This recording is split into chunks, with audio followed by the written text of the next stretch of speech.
Ah oui, tu l'as vu.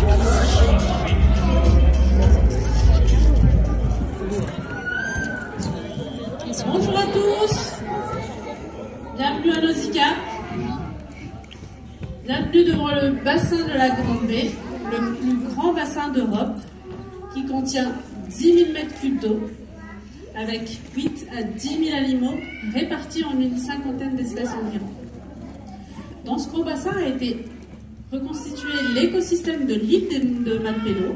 C'est une petite île volcanique située à plus de 500 km des côtes de la Colombie.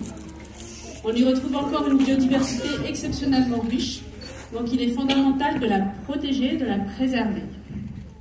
Pour s'occuper de tous ces animaux, nous avons une équipe de soigneurs et de plongeurs qui ont pour mission principale de les nourrir, de les observer et d'entretenir le bassin.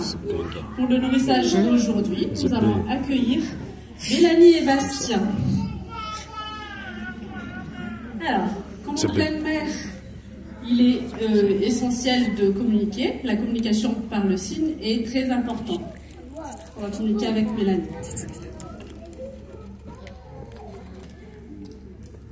Alors, Mélanie vient de nous faire 2 signes. La première étant nourrir. Deuxième, c'est aigle. Elle va nourrir les raies-aigles. Alors, les raies-aigles sont des espèces qu'on appelle des espèces benthiques, c'est-à-dire qui aiment bien se mettre dans le fond, vivent dans le fond et qui mangent des coquillages qui se trouvent dans le sable. Leur nourrissage, du coup, nécessite la présence des plongeurs qui vont effectuer leur comportement en milieu naturel. Alors, comment ça se passe le nourrissage? Alors, ces animaux sont nourris aux cibles. Là, les raies-aigles, c'est juste là devant vous. Hein. On les reconnaît à travers leur museau pointu et allongé avec leur queue très fine. Donc, ils sont nourris au target, qui veut dire cible en français. Et pour les raies-aigles, ce sont une petite croix blanche. Donc, comment ça se passe? Les soigneurs vont mettre justement la nourriture dans l'eau. Ils placent les signes et les raies, il faut savoir que les raies possèdent ce qu'on appelle un 6e sens, qu'on appelle les ampoules de Lorenzini, qui se situent au niveau de leur museau et qui leur permettent de détecter leur proie à travers les vibrations émises par les battements de cœur ou les muscles de leur proie. Donc quand ils vont détecter justement leur proie, ils vont s'approcher et avec leur museau, ils vont enfouir leur museau dans le sable. Et avec leur puissante mâchoire, ça va leur permettre de casser les coquilles. On appelle ça de l'enrichissement.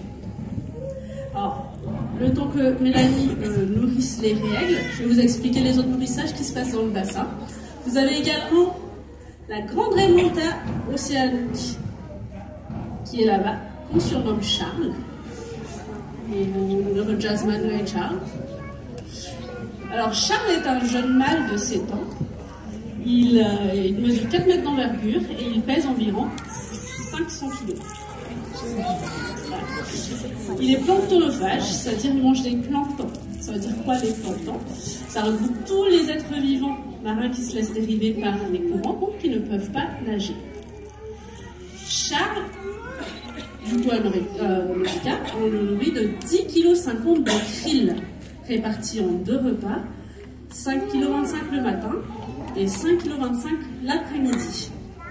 Alors, il est aussi nourri au target. Donc sur une plateforme en haut, sa cible, on voit bien regardez sur les 2 écrans, sa cible étant une perche unitaire de disque et de bol bleu, par laquelle le soigneur va mettre la nourriture à l'intérieur et va le mettre dans l'eau.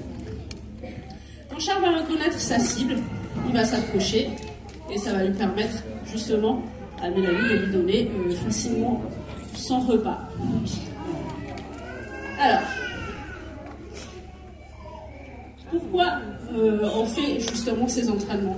Parce que le nourrissage, c'est une sorte d'entraînement pour Charles et les soigneurs, pour les animaux et les soigneurs. Dans quel but final? C'est dans le but de faciliter permettre aux vétérinaires et aux soigneurs de faciliter les soins et les suivis médicaux pratiqués sur l'animal. Alors, Charles est encore en apprentissage. Pour le moment, il arrive à suivre une ligne droite, mais à terme, on va pouvoir, regarder, sur la tout à l'heure, il avait suivi la ligne droite, mais à terme, on va pouvoir changer de direction et il va pouvoir aussi se mettre dans une sorte de civière. C'est quoi une civière? C'est une sorte de bâche, toujours dans le but de l'habituer au contact humain pour les soins et les suivis médicaux. Ah, je pense que Mélanie veut a trouvé quelque chose. Alors c'est quoi?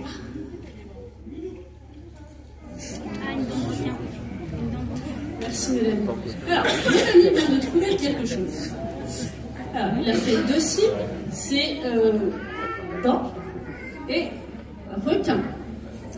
Alors, Mélanie vient de trouver une dent de requin. Elle nous a montré une dent de requin. Et pourquoi on trouve une dent de requin justement au fond?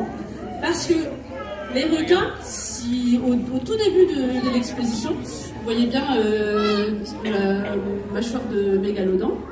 Donc, si vous avez bien vu, il y avait les requins en plusieurs rangées de dents. Donc, quand la dent de devant est usée, elle va tomber et elle va être remplacée par la dent de derrière. Donc ça forme comme un tapis roulant. Regarde, donc ça tombe, sachant qu'une dent dure à peu près 2 semaines. Voilà. Ouais. Au cours de leur vie, les requins peuvent perdre jusqu'à 20 à 30 000 dents. Ça va être du boulot pour les petites souris. Hein. Donc, quand les soigneurs plongent, ils vont pas seulement nourrir, ils vont également entretenir le bassin et ramasser les dents de requins ainsi que les œufs qui sont dans le bassin. Voilà. Notre nourrissage, c'est pour les raies également mobulaires, qui sont les raies qu'on appelle les raies mondiales. Ce sont les petites raies qui sont au-dessus, qui ressemblent à Charles, là, justement là devant. Qui ressemblent à Charles parce qu'ils ont une sorte de corne qu'on appelle les nageoires céphaliques. Céphalique, ça veut dire situé sur la tête.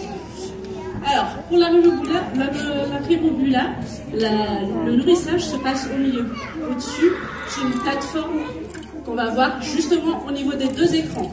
Voilà. Ces raies sont nourries également au biberon de krill, que le soigneur va mettre dans l'eau également. Donc ils vont passer chacun dans un couloir. Donc quand ils ressortent, les soigneurs vont pouvoir mettre aussi un par un, les nourrir un par un. Et pour finir cette exposition, cette animation, pardon, si vous vous demandez pour les autres, pour les petits, comment on fait pour les nourrir, il s'agit tout simplement pour nous, c'est ce qu'on appelle le nourrissage à la volée. Il s'agit pour le soigneur de mettre la nourriture dans un seau et de tout jeter pour que tout le monde puisse profiter du reste de la nourriture. L'Osica, la haute mer, on va dire, est une partie la plus élevée des côtes. Elle est régie par aucune loi ni règles strictes. Oui, et l'Osica met sa pierre à l'édifice pour contribuer à protéger toutes ces ressources. Je vous laisse profiter de la fin de nourrissage et je vous souhaite une agréable visite et une très bonne journée. Là, c'était mieux. En fait, avec tout ce qui